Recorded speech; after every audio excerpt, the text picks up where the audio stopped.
Hey students, what's up, welcome back to my channel the concept of economics. आज की class में हम बात करेंगे, हमारा चैप्टर नंबर 3 स्टार्ट हो रहा है which is demand. Micro economics का चैप्टर है ये, and I hope so chapter number 1 and chapter number 2 आपने अच्छे से इसको क्लियर किया होगा, ठीक है। और आपने नोट्स, आई होप सो आप साइड बाय साइड अपने नोट्स भी प्रिपेयर करके चल रहे हैं, बिकॉज बच्चे कंसेप्ट क्लैरिटी के साथ साथ एट द एंड मार्क्स भी लाना बहुत ज़रूरी है, ठीक है। तो मार्क्स भी हम अच्छे लाएंगे और अपनी कॉन्सेप्ट्स भी क्लियर करेंगे, तो हमारे पर्पस दोनों ही कंप्लीट होंगे, ठीक है। सो डिमांड चैप्टर हमारा स्टार्ट करते हैं। फ्रेश चैप्टर है, नई एनर्जी के साथ स्टार्ट करेंगे एंड इसके सारे concepts one by one clear करेंगे। एंड मोस्ट इंपॉर्टेंट थिंग कि हमारा जो डिमांड चैप्टर है ये हमारा सिलेबस का, माइक्रो इकोनॉमिक्स का सबसे ज़्यादा वेटेज वाला चैप्टर है, ठीक है। तो इसको हम साथ के साथ क्लियर करके चलेंगे, कोई डाउट्स नहीं छोड़ेंगे। और अगर आपको डाउट्स आते हैं तो आप कमेंट सेक्शन में डालिए, साथ के साथ आपको सॉल्यूशंस प्रोवाइड होंगे, ठीक है। So let's start. बच्चे डिमांड देखिए, डिमांड क्या है, पहले चैप्टर का मतलब समझ लेते हैं। What is demand? डिमांड होती है बच्चे मांग करना। हिंदी में अगर हम बात करें तो होती है मांग। मांग क्या है? मांग, अब ये वाली मांग की बात नहीं कर रही हूँ, ठीक है। अब बड़े हो जाओ, टेंथ वाले बच्चे नहीं रहे, अब बड़े हो जाओ, माइंड को थोड़ा सा बढ़ाओ। डिमांड मीन्स है यहाँ पर किसी चीज़ की मांग करना। जैसे आप कोई चीज़ मांग करते मीन्स गुड्स की करेंगे, सर्विस की करेंगे, यस और नो। जिस चीज़ की नीड होगी उसकी डिमांड करेंगे, यस और नो। यस, तो हम उसके आज यही चैप्टर है, पूरा चैप्टर में इसी से रिलेटेड सारी बातें होंगी हमारी, ठीक है। Now let's start. बच्चे देखिए, डिमांड की जो डेफिनेशन है उसको पढ़ने से पहले, डिमांड का जो कॉन्सेप्ट है उसको पढ़ने से पहले हमें कुछ चीज़ें हैं जो हमें बेसिक चीज़ें पता होनी चाहिए। क्या? देखिए, अच्छा बच्चे मुझे आप वांट ये बताइए, वांट, डिज़ायर एंड डिमांड, ठीक है। आप सबको क्या लगता है? वांट, ठीक है, वांट, डिज़ायर और डिमांड, क्या ये कुछ सेम से वर्ड्स नहीं लगते? लगते हैं ना? हाँ लगते हैं, 10 तक लगते हैं, ठीक है। लेकिन अब हम क्या पढ़ रहे हैं? अब हम इकोनॉमिक्स पढ़ रहे हैं, माइक्रो इकोनॉमिक्स, ठीक है। तो वांट भी अलग है, डिज़ायर भी अलग है और डिमांड भी अलग है। इंग्लिश की अगर हम बात करें तो इंग्लिश में ये तीनों चीज़ें क्या हैं? सेम है और यू कैन से सिमिलर है, ठीक है। बट अब हम बड़े हो गए, अब हम 11th क्लास में हैं, माइक्रो इकोनॉमिक्स पढ़ रहे हैं, और जो वर्ड्स मैंने यूज़ किए ना, ये मैं माइक्रो इकोनॉमिक्स की बात कर रही हूँ कि क्या इनका मीनिंग सेम है? नहीं, बिल्कुल सेम नहीं है। देखिए कैसे। वांट क्या होती है बच्चे? वांट होती है विलिंगनेस। किस चीज़ की विलिंगनेस भाई? किस चीज़ की इच्छा कर रहे हैं हम? To satisfy want, to satisfy a want, ठीक है। अब वांट क्या है? किसी चीज़ की इच्छा करते हैं ना हम। जब इच्छा तो डिज़ायर भी है, आप बोलोगे यस और नो। इच्छा तो मांग भी है, यही चीज़ है। बट विलिंगनेस, यहाँ पे एक वर्ड आ रहा है विलिंगनेस। विलिंगनेस मीन्स सिर्फ यहाँ पर विलिंगनेस आती है। फॉर एग्जाम्पल के थ्रू समझते। देखिए, एक पुअर पर्सन है, ठीक है, एक कोई पुअर पर्सन है और वो कह रहा है, और उसकी जो इनकम है ना वो सिर्फ 200 रुपीज़ की है, और वो कह रहा है कि मुझे ना कार खरीदनी है, लग्जरियस कार, ठीक है। तो एक बात बताइए, इनकम उसकी 200 है और वो कह रहा है कि मेरे को लग्जरियस कार खरीदनी है, क्या वो खरीद पाएगा? क्या वो कैपेबल है? नहीं है, ठीक है। क्या वो कैपेबल है इतना कि वो लग्जरियस कार खरीद लेगा? ठीक है भैया, ऐसे इमोशनली बात नहीं कर रहे हैं कि हाँ भाई वो तो खरीद लेगा, बहुत मेहनत करेगा, ऐसे कर लेगा, नहीं। प्रैक्टिकली बात कर रहे हैं हम लोग, यहाँ पढ़ रहे हैं माइक्रो इकोनॉमिक्स, उसके रेस्पेक्ट में हम बात कर रहे हैं, ठीक है। तो क्या वो खरीद पाएगा? बच्चे अगर हम अपना पॉइंट ऑफ व्यू लगाएं तो वो नहीं खरीद पाएगा। इमोशनली हम बात नहीं कर रहे हैं कि मैम आप ऐसे कैसे कह सकते हो, खरीद लेगा वो तो, ऐसा नहीं है। अगर कोई मेहनत करे तो कैसे नहीं, क्यूट कोई शूज़ पॉलिश करने वाला इतना अच्छा बन जाता है, क्या वो नहीं बन सकता? अरे नहीं भाई, प्रैक्टिकली बात कर रहे हैं हम, ठीक है। तो वो खरीद नहीं सकता, प्रैक्टिकली बात तो यही है, ठीक है, कि वो नहीं खरीद सकता। कैसे भाई? क्योंकि सिर्फ उसने विलिंगनेस करी है, विल है उसकी कि मेरे को वो खरीदनी है, ठीक है, उसकी कैपेबिलिटी नहीं है। तो यही चीज़ होती है क्या? वांट। क्या है? वांट, सिर्फ इच्छा रखना, that is want. Getting my point? I hope so clear होगा। Now come to the desire. अब डिज़ायर क्या है भाई? डिज़ायर में हमारे दो चीज़ें आ जाती हैं। कैसे?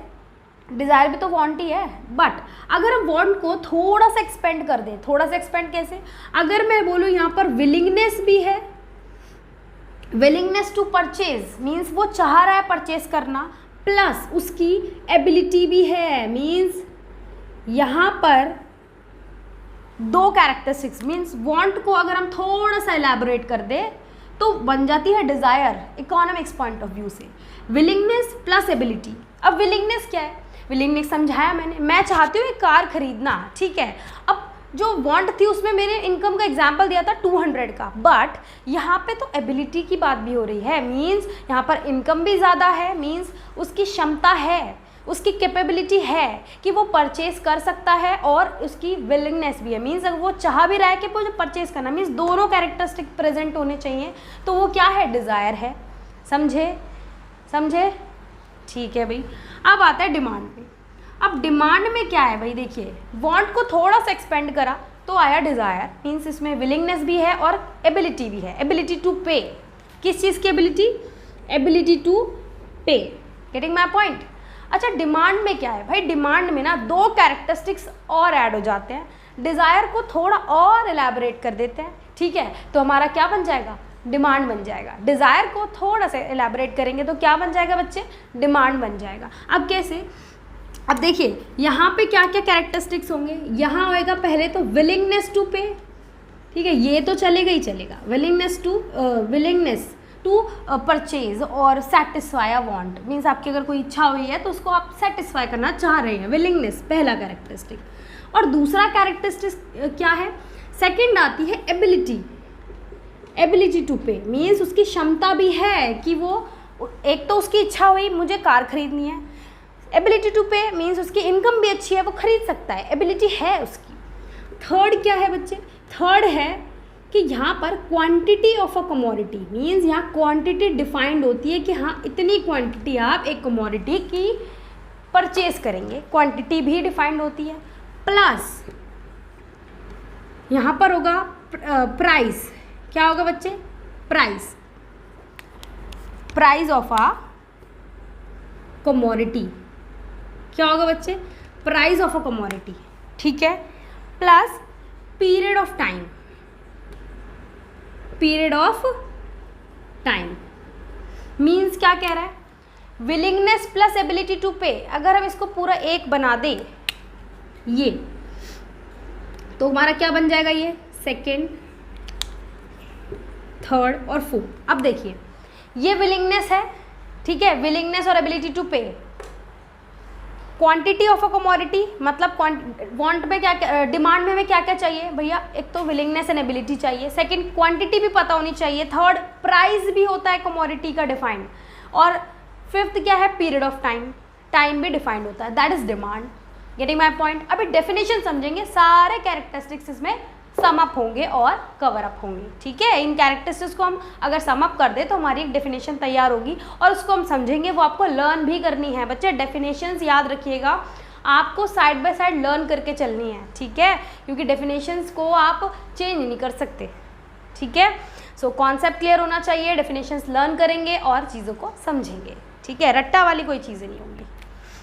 Now let's come to definition. क्या कह रही है definition, demand is the quantity of a commodity first, ठीक है, देख रहे हैं आप, quantity of a commodity that a consumer is willingness to pay, that a consumer is willingness to pay means एक कंज्यूमर जो है उसको खरीदना चाहता है और उसको पे भी करेगा, ठीक है, एट ईच पॉसिबल प्राइस, ठीक है, at a given period of time.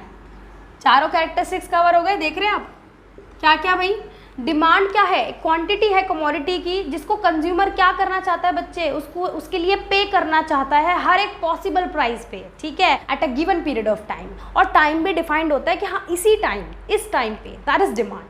अगर चारों कैरेक्टरिस्टिक्स प्रेजेंट होते हैं तो हमारी बन जाती है क्या, डिमांड, ठीक है। अगर इसमें से बोलूँ पीरियड ऑफ टाइम नहीं है, डिमांड नहीं है, ठीक है, विलिंगनेस टू पे नहीं है तो डिमांड नहीं है, समझे आप। तो बच्चे ये जितने भी हमने चीज़ें समझी हैं वो सारी फिट होनी चाहिए किसमें, डिमांड की डेफिनेशन में, तो that is called demand. Getting my point. Now ये तो हमारा था इंट्रोडक्शन ऑफ दिस चैप्टर, ठीक है। अभी हम जो नेक्स्ट वीडियो करेंगे तो उस नेक्स्ट वीडियो में हम क्या पढ़ेंगे बच्चे, डिमांड के टाइप्स पढ़ेंगे, ठीक है। एंड जो हमारी चीज़ें डिटर्मिनेंट्स पढ़ेंगे, अब मैं बताऊंगी डिटर्मिनेंट्स क्या है। सो आज इस वीडियो में बस इतना ही। Thank you so much. I hope so ये क्लियर होगा बच्चे। इस वीडियो को शेयर कीजिए अपने फ्रेंड्स के साथ, लाइक कीजिए, सब्सक्राइब कीजिए मेरे चैनल को, ठीक है, सपोर्ट कीजिए। So thank you so much, happy learning.